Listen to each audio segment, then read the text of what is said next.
It's a pleasure for me to be with you this evening and to share with you just a little experience that I had in my work, and hoping that is going to give a lot of energy and hope to somebody here.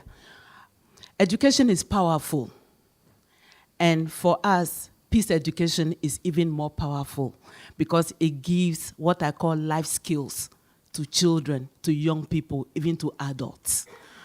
In my work, I was in one of our activities whereby children were in a sort of competition. They wrote peace poems. And then there was this particular girl. As soon as she climbed the stage, there was so much noise among the children. They were applauding. And the way she even recited the poem that she wrote, I started asking myself, who is this girl? And I was not surprised when she was the one who was chosen for the poem.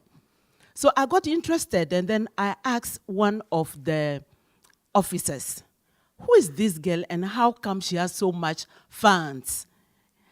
And then she told me the story. She said, this girl is part of our project in peace education. And in peace education, you teach the children non-violent skills. Because if violence can be learned, then non-violence can also be learned. So we start catching them young. Now, this girl, having gone through peace education in school, is coming from a home where father and mother are always exchanging words. In other words, there's violence in that house. Now, I'm talking from a context where you are a child, you grow up, you cannot talk to your parents. Talk less of challenging something that your parents are doing. So this little girl, acquiring these life skills of peace education, goes home and sees her mother and father shouting at each other. Now, I spoke with the mother. This is what the mother said. She said, when we were talking, shouting, this little girl just came, she's about 8. She just said, they say we should have peace. Peace, mommy, peace. And she started pulling my hand down. Peace, peace. So the mother said, she stopped short because she was shocked. And then she looked at the girl. So she walked out. Then the girl followed. The father went out. That was the end of that. The following day, she was curious. She's a woman who sells in the market. So she followed her daughter to school and then asked, what are you teaching this little child that yesterday she told me peace, peace, what is it about? Then the teacher said, this is what we have been doing. We have been trying to invite you to come over to know what we are doing, but none of you have been able to come and know what we have been doing with these children. So the woman got interested, and the girl, being so smart, went back home with the mother and then said, they taught us that if you are angry, you can drink a cup of water. If you drink a cup of water, the anger will go. So next time when daddy is shouting, don't shout back. Drink a cup of water and talk with daddy. And the woman said she took that and she was wondering what is happening here. Now, the lesson in that is no matter how strong the traditional foundation, because where I come from, you cannot talk to your parents like that. And that is why I call peace education life skill.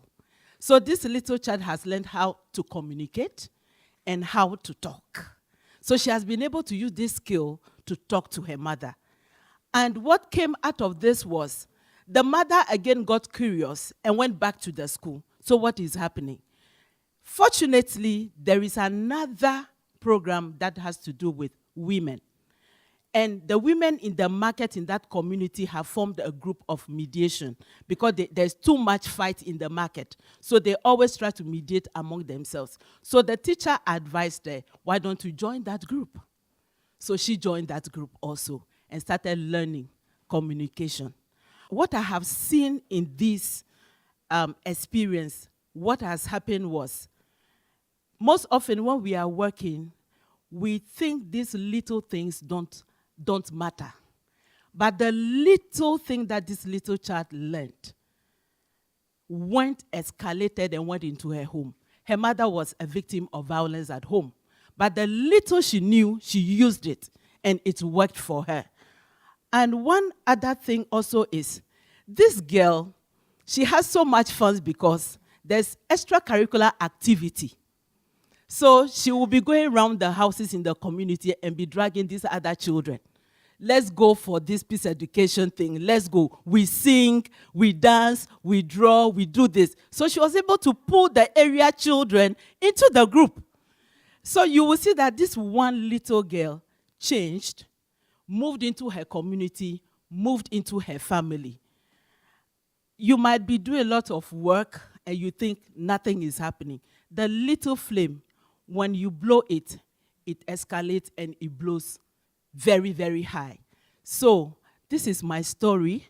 I work for an organization called WANEP, West African Network for Peacebuilding, which is a member of GPPAC, and WANEP works with GPPAC.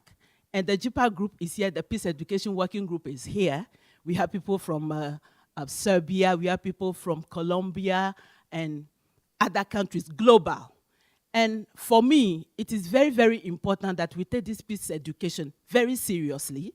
And just like Colombia, if we can get our governments to institutionalize it so that we'll be able to move on with these life skills for our children, catching them young, so that when they grow up, they will be more peaceful and peace will be sustained. Thank you very much for your attention.